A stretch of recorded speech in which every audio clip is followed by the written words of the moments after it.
சும்மா அதே சாக்லேட் சாப்பிட்டுட்டு என்ன சொல்கிறீங்கன்னு பார்க்கலாம். இங்கே சாப்பிடுங்களேன். ஏய் நந்தினி, கொடைக்கானல் சாக்லேட். கொடைக்கானல் போய் உண்மையால் தான் கொடைக்கானல் தான் போயிட்டு வந்தோம். நாங்கள் கோயம்புத்தூரே ஓகலியாச்சு, போனதே கொடைக்கானல்.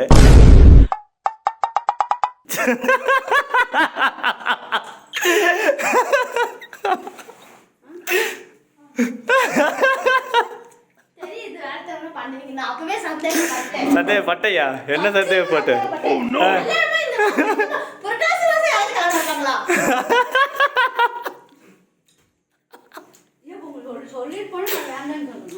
வண்டியில் ஓடுறதுக்கு ஏதாச்சும் சொல்லுவீங்கன்னு ஓட்டுனாங்க, சொல்லாம கிளம்பியாச்சு. எல்லா சாக்லேட்டும் தான் இருக்குது, தின்னு. என்ன அவ்வளோதான் ரியாக்ஷனா? ஒரு மனுஷன் கொடைக்கா உனக்கு வளையல் வாங்கிட்டு வந்தோம்.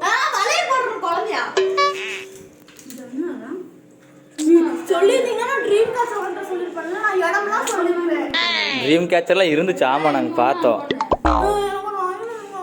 அடப்போ, நாங்கள் சொல்லாமல் வந்துட்டு த்ரில்லிங்காக போயிட்டு வந்தோம்.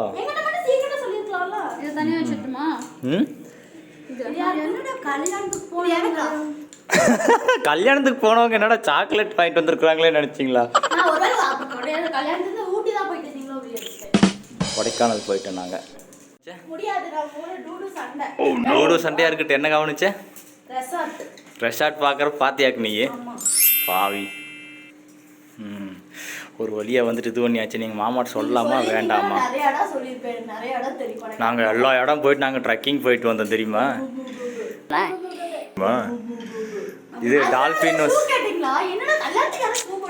நாங்கள் அது டால்ஃபின் ஹவுஸ் அது ட்ரெக்கிங் போகணும் அப்படிங்கிறதுக்காக போகல, ஆனால் ட்ரெக்கிங்காக அமைஞ்சிருச்சு அது.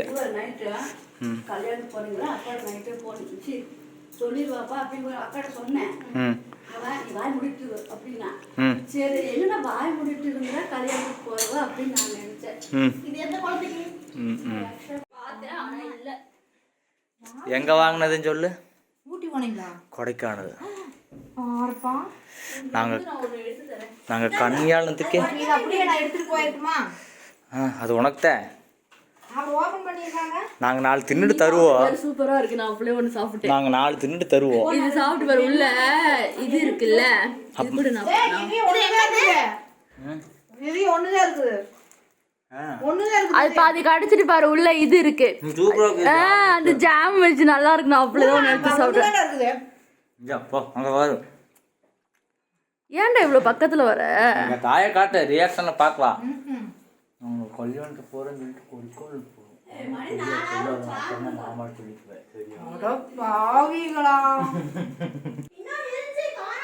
நடந்து போயிட்டு இருக்கிற, ஓடி போயிட்டு இருக்கிற. அதெல்லாம் நடந்தா போய்கிட்டு இருந்தோம். ஆனா கோயம்புத்தூர் நடக்கலையே.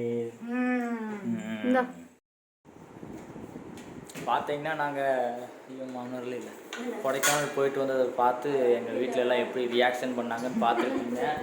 அதோடு சேர்த்து இன்றைக்கி என்ன ஸ்பெஷல்னால் வந்துட்டு மேலேருந்து இறங்கி வந்த உடனே அப்படியே எங்கள் பின்னாடி ஹைதராபாத்தியா 4 பிரியாணி 10 கலராக இருக்குது. அருமையாக வந்துட்டு பச்சை கலராக ஹைதராபாத்தியாட்டியே வந்துட்டு ஒரு பிரியாணி இருக்கிறா. அப்புறம் அதில் என்ன இருக்குது? இங்கே வா தரவா, நான் உன்னை அப்படியே எடுத்துட்டேன்ல. நாட்டுக்கோழி ஃப்ரை எல்லாம் வந்துட்டு செஞ்சுருக்கிறா. இன்னைக்கு வந்துட்டு ஒரு கட்டு கட்ட போகிறோம். குழம்பா இங்கே நாட்டுக்கோழி குழம்பு எல்லாம் வச்சுட்டு இன்றைக்கி ஒரு கட்டு கட்ட போகிறோம். சம்மந்தி வீட்டில் வந்து இப்படியா உட்காந்துருக்கிறது, நல்ல பவ்யமாக உட்கார்றத விட்டு போட்டு 5000 சாஞ்சுக்கிட்டு உட்காந்துருக்குறது. பாருங்க, மட்டன் பிரியாணி வந்து பட்டை கிளப்புது. டேஸ்ட்டு செம்ம டேஸ்ட்டாக இருக்குது.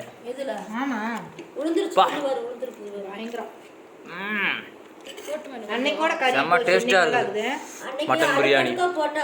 இது எப்படி செஞ்ச? அப்படியா தெரி கூடுதுடியே. பீஸ்லாம் எடுத்து போட்டு அம்சமாக இருக்குதா? செழிப்பியாவது ஒன்றாவது. இங்கே பிரியாணியின் ருசியில் மயங்கி விழுந்துக்கிட்டு இருக்கிறோம் நானும் தங்கச்சிலாம். நேண்டி எப்படி இருக்குதா? ஏன்டி பேச கூட முடியாம வாய் அடைச்சு போய் சாப்பிட்டுட்டு இருக்கிறா. ஐயோ இப்படி ஒரு சோறை தின்னு பல வருஷமாச்சு. நல்லா இல்லையாக்கே? சாப்பிட்றப்ப டிஸ்டர்ப் பண்ணாதீங்களாமா நந்தினிக்கு. செம்மையா இருக்குது சுவாதி, பிரமாதம். நொறுக்கி அள்ளி இருக்கிற.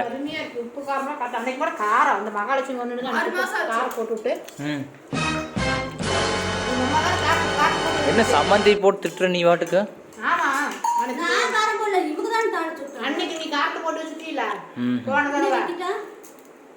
பார்த்தீங்கன்னா வந்துட்டு செம்மையாக சாப்பிட்டு முடிச்சாச்சு. சுவாதியின் மட்டன் பிரியாணி, எங்கள் அத்தையோட நாட்டுக்கோழி குழம்பு. மூக்கில் சளி ஒழுகுது எனக்கு, நான் இழுத்துட்டு பேசிகிட்டு இருக்கிறேன். சரியான சாப்பாடு. சாப்பிட்டு முடிச்சு 1 மணி நேரத்துக்கு மேலே ஆகுது. ஆமாம், நந்தினி என்னங்கிறா வந்துட்டு இன்ஸ்டாகிராமில் இதே மாதிரி பிரியாணி பார்த்தாலாமா. காற்று வேறு புருன்னு அடிக்குது அப்படியே. சுவாதியோட பேக் சைடு தோட்டங்கள், கருவேப்பிள்ளை, இதெல்லாம் பாத மனோரஞ்சிதம். மாமா அப்படியே வந்துட்டு தென்னை மரம்லாம் வச்சிருக்கிறாங்க. நல்ல ஒரு கொய்யா மரம், தென்னை மரம். செண்பகம். இது செண்பக மரம். இது செண்பக மரம். ரோஸு, கத்தாழை, இங்கேயும் கத்தாழை. மாங்காய்கள் பிஞ்சு விட்டுருக்குது அப்படியே. பிஞ்சு இன்னும் கொஞ்ச நாள் ஆகும் பெருசு ஆகிறதுக்கு.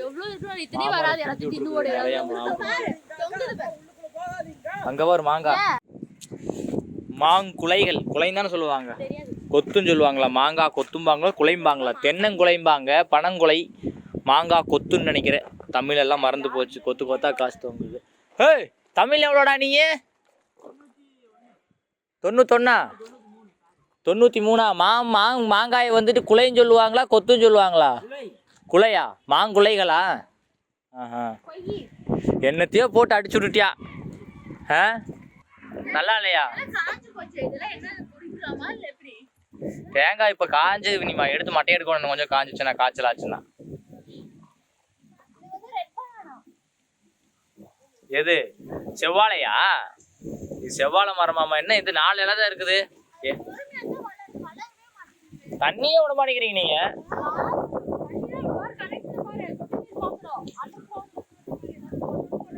சொட்டு நீர் பாசனம் வச்சிருக்கீங்களா? இந்த லைன்ல ஃபுல்லா வந்துட்டு தென்னை மரம், அப்புறம் வந்துட்டு குட்டி குட்டி வீட்டுக்கு தேவையான மரம்லாம் வச்சுக்கிறாங்க. செவ்வாழை, கத்தாழை, முருங்கை எல்லாமே இருக்குது இங்க. இங்க பாருங்க சேவல். இங்க பாரு மாதுளம்பழத்தை ஏதோ வந்து தின்னுட்டு போயிடுச்சு. என்ன தின்னுட்டு போச்சு? மாதுளம்பழத்தை இங்க பாருங்க, சுத்தமா உள்ளுக்குள்ள ஒண்ணுமே இல்லாம எல்லாத்தையும் தின்னு ஓட்டு போயிருக்குது. எல்லாத்தையும் தின்னு ஓட்டு போயிருக்கு. அணில் சாப்பிட்டுட்டு போயிருச்சு. மலைநெல்லியில வச்சிருக்காங்க பாருங்க வீட்டுல. இது என்ன மலைநெல்லி? ஆமா, இதுதான் மலைநெல்லி மரம். இது மாதிரி இருக்குது மலைநெல்லி. இதுதான் மலைநெல்லி. இது மலைநெல்லி. அது வந்துட்டு இது என்னதுப்பா? ஜாக் ஃப்ரூட்னா? பலாமரம் உங்க வீட்லயே வச்சுக்கிறாங்க. நம்ம அங்க தேடிட்டு இருக்கிறோம். அதுதான் இந்த இலை எங்கேயோ பார்த்த மாதிரி இருக்குதேன்னு ஓட்டு பார்த்துட்டு இருக்கிறேன். இங்கே ஒரு குருவி கூடு வச்சிருக்குது ஜாக் ஃப்ரூட்ல. குட்டியா, குஞ்சு இல்ல, கூடு மட்டும்தான் இருக்குது. குட்டியா கூடு வச்சிருக்குது. இது என்ன குருவி கூடு? பழைய வீட்டுல இருந்தோம்ல, அப்ப வந்து பின்னாடி வந்து கருவேப்பிலை மரம் இருக்கும். அது கரெக்டா பெட்ரூம்ல இருக்க ஜன்னல் திறந்த வந்து கருவேப்பிலை மரம் தெரியும் பின்னாடி. அங்கதான் வந்து குருவி வந்து அந்த கூடு கட்டி வச்சிருந்து ஃபர்ஸ்ட் பாக்கும்போது 2 குட்டி முட்டை இவ்வளவு பெருசா அவதான் தூக்கி காமிச்சா. 2-3 முட்டை, 2-3 இருந்துச்சு. அதுக்கப்புறம் ஒரு 4 நாள் கழிச்சு குஞ்சு பொரிச்சு. அந்த குஞ்சு பொரிச்சது அது எப்படி தெரியுமா இருக்குது? இவ்வளவு பெருசா இது. அது உடம்பு மேல ஊத்துனோன்னு நூல் மாதிரி தலை, குண்டா ஒரு நூல் இருந்துச்சு எப்படி இருக்கும் அது மாதிரி தலை. அவ்வளவுதான் அதோட அதுவே இருக்குது. பொரிச்சுது. அதுக்கப்புறம் அது வந்து காக்காயே நம்ம வந்து ஏதோ இது பண்ணி வச்சு போல அது கீழே விழுந்துருச்சு. மறுபடியும் நாங்க போய் எடுத்து அதை அந்த கூண்டுலயே வச்சிட்டோம். அதுக்கப்புறம் ஒரு 1 வீக் கழிச்சு அது காணோம். அவ்வளவுதான், அது பறந்து போயிடுச்சு. அது எப்படி தெரியுமா இருந்துச்சு? முடியெல்லாம் ஒன்றும் இல்லாம முறிச்சா எப்படி இருக்கும் அது மாதிரி இருந்துச்சு. நமக்கு தெரியாதுங்கிறதுக்காக வந்து டைனாசரு சுராசிக் பார்க்குன்னு சொல்லிட்டு இருக்கிறோம். எங்க கூட மாமரத்தில் கூடு இருந்துச்சா? காட்டவே இல்லை நீயே. வாருங்கள், மாமரத்தில் இருக்கிற குருவி கூட்டையும் போய் பார்ப்போம். பரவாயில்ல நந்தினி, இங்கே அங்கிட்டு இங்கிட்டு மரம் வச்சு ஒரு 4-5 குருவிக்கு வீடு கட்டுறதுக்கு இடம் கொடுத்துருக்குறான். இந்தா இங்கே இருக்கு பாரு. இந்த இங்க தெரியுது பாரு குருவி கூடு. இது என்ன இங்க இருக்குது பாரு கூடு. அந்த கல்லையில சொல்றியா? இந்த கலையில இங்க ஒரு குருவி கூடு இருக்குது பாருங்க. இங்க முன்னாடிக்கு ஒன்னு இருந்துச்சு. அந்த படிச்சல அது எங்க? ஏன் வித்துட்டாங்க? யார் மூட்டுச்சு? தெரியல. அப்ப இதெல்லாம் இது புதுசா இப்ப வாங்குனாங்களா இல்ல ஓ முதல்ல 2 இருந்துச்சு. நிறைய இருந்துச்சு. இப்ப 2 தான் இருக்குதாக்கு. அது டெலிவரி பண்ணதா அந்த குட்டி அந்த கண்ணுக்குட்டி. அது இல்லாம இன்னொன்னு இருந்துச்சு. அது டெலிவரி பண்ணதா எனக்கு போட்டோ போட்டுருந்தாங்க வாட்ஸ்அப்ல. அதுதான் அம்மா அப்பா ரெண்டு சேர்த்து விட்டுட்டாங்க. இது கேளாமா? முன்னாடி போட்ட குட்டி பாய், இப்ப போட்ட குட்டி கேளு. ரெண்டுக்கு வேற அம்மாடா. நீ என்னடா கன்ஃபியூஸ் பண்ணிட்டு குடும்பத்துல கூட்டை கிளப்பிட்டு இருக்க? இது வந்து இது 2 ஒண்ணுடா. இது வந்து அம்மா அது பொண்ணு. சரியா? முன்னாடி அன்னைக்கு வாட்ஸ்அப்ல போட்டிருந்தது வந்து வேற ஒரு மாடு, அதோட குட்டி. அது வந்து பாயா பிறந்துருச்சு. அதனால அதையும் அவங்க அம்மா வந்து போற வரலாம் முட்டிட்டு இருந்துச்சா. அதனால வந்து 2 சேர்த்தே வித்துட்டாங்க. பையனை பெத்துட்டோம்ங்கிற லொல் அதுக்கு. அதுவே டெலிவரியான பெயின்ல இருந்து என்னது பையனை பெத்துட்டுங்கிற திமிரு. இந்த இங்க ஒரு பையனை பத்த திமுற போற அப்படின்னுட்டு